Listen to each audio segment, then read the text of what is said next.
শুভ সকাল বন্ধুরা, কেমন আছেন সবাই? আশা করি যে যেখানে আছেন সবাই খুব ভালো আছেন এবং সুস্থ আছেন। লাইফস্টাইল উইথ সুতপার আরও একটি নতুন দিনের নতুন ভিডিওতে আপনাদের সবাইকে স্বাগত জানাই। আজ 21শে ডিসেম্বর শনিবার, আর সকাল এখন 7:30 মতো বাজছে। আর আজ পালং শাকটা বড়ি দিয়েই বানাবো, তাই এই বড়ির প্যাকেটটা কিনে নিয়েছি। ভাত তো বসিয়ে দিয়েছি, ওদিকে ভাত হচ্ছে আর এদিকে পালং শাকের চচ্চড়িটা করছি। তো এই রান্নাটা তো খুব তাড়াতাড়ি এবং সহজেই হয়ে যায়, তাই এটা মাঝে মাঝে আমি করে থাকি। আর শীতকালে পালং শাকটা খেতেও ভালো লাগে। আর করব মান বাটা। তো এই পদগুলো সাধারণত খুব সচরাচর খাওয়া হয় না, মাঝে মধ্যেই খাওয়া হয়।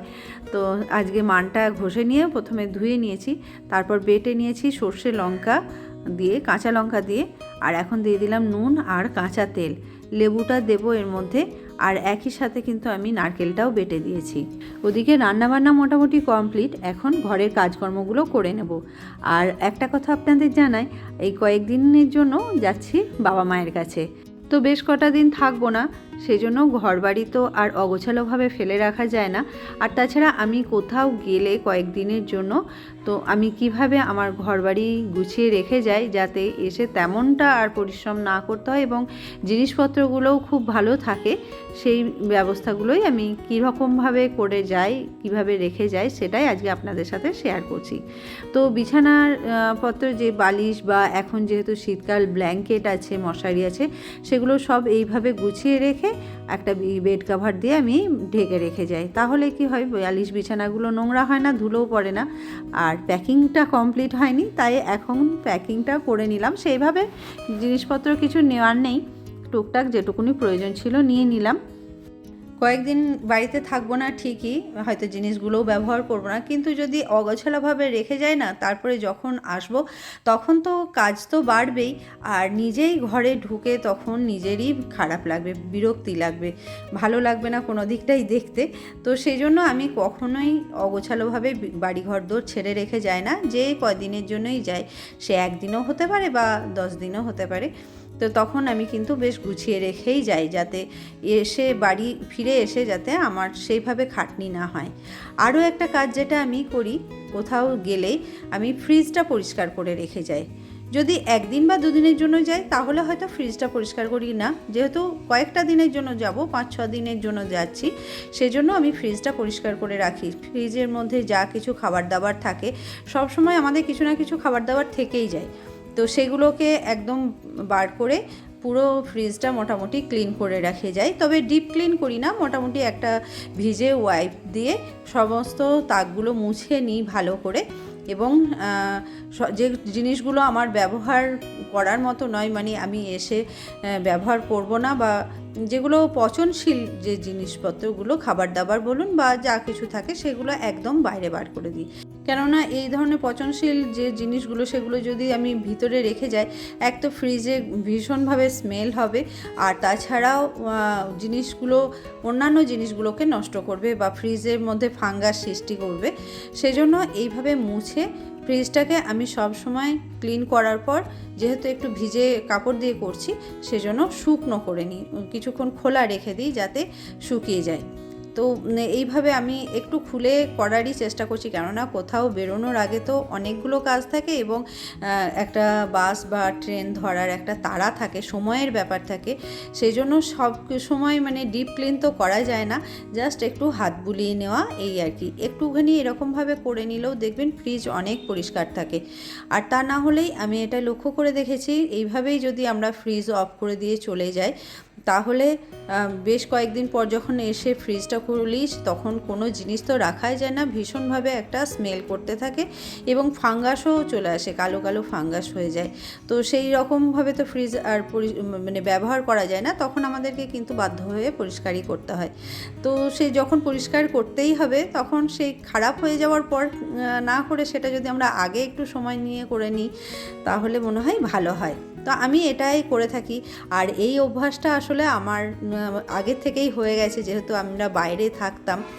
তো যখনই আমরা ওখান থেকে বাড়িতে আসতাম, তখন আমি আমার রুমের ফ্রিজ সমস্ত পরিষ্কার করে ধুয়ে শুকিয়ে আগের দিন থেকে সেগুলো গুছিয়ে রেখে আসতাম।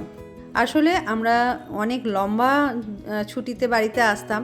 আমার ছেলের যখন স্কুলের ছুটি থাকতো, তো সে তখন প্রায় 30 দিন 40 দিনের জন্য আমরা বাড়ি আসতাম।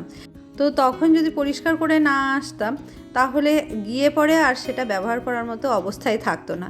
তো বাধ্য হয়েই পরিষ্কার করতাম এবং সেটা এখন আমার অভ্যাসে পরিণত হয়ে গেছে। এখন আমি যদি কোথাও যাওয়ার আগে পরিষ্কার করে না যাই, তাহলে মনে হয় আমি বাড়ি ফিরে আর ব্যবহার করতে পারবো না। তাই একটু যদি বেশি দিনের জন্য কোথাও যাই, আমি ফ্রিজ পরিষ্কার করে রেখেই সেখানে যাই, ছুটিতে যাই। কিন্তু ফ্রিজ যদি চলতে থাকে তাহলে তো পরিষ্কার করার কোনো প্রয়োজন নেই, বাড়িতে লোকজন যদি থাকে। কিন্তু যেহেতু আমার সেই অপশনটা নেই, সেজন্য যেহেতু সমস্তটা বন্ধ করেই রেখে যেতে হয়, এইভাবে চালিয়ে রেখে যাওয়া ঠিক নয় বলেই আমার মনে হয়, সেজন্য আমি বন্ধ করে যাই আর এই ব্যবস্থাই আমি করে রাখি। তো যাই হোক, এখন ঘরটা ঝাড়ু টাড়ু দিয়ে পরিষ্কার করে নিলাম, এখন মুছে নিচ্ছি। আর বাকি সমস্ত কাজকর্ম মোটামুটি কমপ্লিট হয়ে গেছে। এখন স্নান সেরে খাবার খেয়ে নেবো, খেয়ে নিয়ে তারপরে কিন্তু ঝটপট তৈরি হয়ে বেরোতে হবে।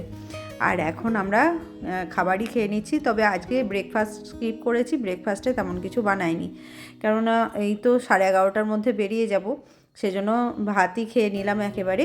আর খাওয়া দাওয়ার পর শেষ মুহূর্তেও তো কিছু বাসন থাকে, সেগুলো ধুয়ে এইভাবে এখানে জল ঝরতে দিয়ে দিলাম। আর এই বাসনগুলোর ওপরেই আমি একটা পরিষ্কার ধোয়া কাপড় চাপা দিয়ে রেখে দিয়ে যাই, কেননা এইভাবে রাখা থাকলে ধুলোও পড়ে না। আর তাছাড়া টিকটিকি আছে বাড়িতে, তা অনেক সময় টিকটিকির পটি করে দেয় বিভিন্ন জায়গায়, সেগুলোও যাতে না পড়ে। যদিও এসে ধুয়েই ব্যবহার করব। আর জানালা টানলা তো সব তাড়াতাড়ি বন্ধ করে দিলাম চারিদিকে। আর গ্যাস ওভেনের ওপরেও কিন্তু এরকম আমি দুটো ম্যাট দিয়ে ঢাকা দিয়ে দিচ্ছি, যাতে কোনো রকম ধুলোটা না পড়ে। আসলে দেখবেন ধুলো আর তেল চিটা হয়ে গেলে খুব মুশকিল হয়ে যায়। আর ওদিকে মাইক্রোওয়েভের প্লাগটাও খুলে রেখে গেলাম। আর এইভাবে আমি কি করি, যে বাসনগুলো থাকে সেগুলো আর তাকে না রেখে, যেহেতু আমার বাসনের র্যাকটা ওপেন, সেজন্য আমি এই বাসনগুলো, ধোয়া বাসনগুলো এই মোছা ফ্রিজের মধ্যে রেখে দিয়ে যাই। তাহলে কিন্তু ধুলো পড়ে না, না হলে এসে আমাকে সম্পূর্ণ সব ধুতে হয়, আর তখন তো প্রচুর কাজও বেড়ে যায়। এমনিও বাড়িঘর এসে যতই আপনি পরিষ্কার করে রেখে যান, একটু তো ধুলো পড়তেই থাকে, সেগুলো এসে পরিষ্কার করতেই হয়। তাহলেও যতটা মানে কাজ কমানো যায় আর কি। তো যাই হোক, এইভাবেই আমি রেখে দিয়ে যাই বাসনগুলো। আর এখন ব্রডব্যান্ডের কানেকশানটাও খুলে রেখে গেলাম, কেননা এমসিবি পুরোপুরি অফ করলেই এগুলোও অফ হয়ে যায় যদিও, কিন্তু আমি এমসিবিটা বন্ধ করছি না কিছু কারণে। তো যাই হোক, এখন তৈরি হয়ে নিয়েছি। 12:10 প্রায় বেজে গেছে, এখন বেরোতেই হবে, আর দেরি করার কোনো উপায় নেই। দেরি হয়েছে, চলুন পরে আবার। আজ যদি মাঝখানে পারি তো ব্লগ করব, আর যদি না পারি তো একদম পৌঁছে দেখা হবে। সকাল থেকে কাজের ফাঁকে অনেক কথা হলেও একটা বিষয় আপনাদের জানানো হয়নি, সেটা হচ্ছে আজকের ওয়েদার কিন্তু একদম স্যাঁতস্যাঁতে। আর খুব জোরে বৃষ্টি না হলেও বেশ ভালোই বৃষ্টি পড়ছে, তো ঠান্ডাটাও সেজন্য বেশ ভালোই লাগছে। তো উপায় নেই, এখন যেতেই হবে, সেজন্য বেরিয়ে পড়েছি। আর আমি যখনই বেশ কয়েকটা দিনের জন্য বাইরে কোথাও যাই, তখন আমি কিভাবে আমার ঘরদোর গুছিয়ে রেখে যাই, সেগুলোই আজকে আপনাদের সাথে শেয়ার করেছি। তো ভিডিওটা আজকে এখানেই শেষ করছি। আজকের ভিডিও আপনাদের কেমন লাগলো সেটা কিন্তু অবশ্যই কমেন্ট বক্সে জানাবেন। আর যদি ভালো লাগে তাহলে একটা লাইক করে দেবেন। আর নতুন বন্ধু হলে চ্যানেলটা সাবস্ক্রাইব করে পাশে থাকার অনুরোধ রইল। তাহলে ফিরে আসবো আবার নতুন একটা দিনের ভিডিও নিয়ে। ততক্ষণ সবাই ভালো থাকবেন, সুস্থ থাকবেন, সাবধানে থাকবেন।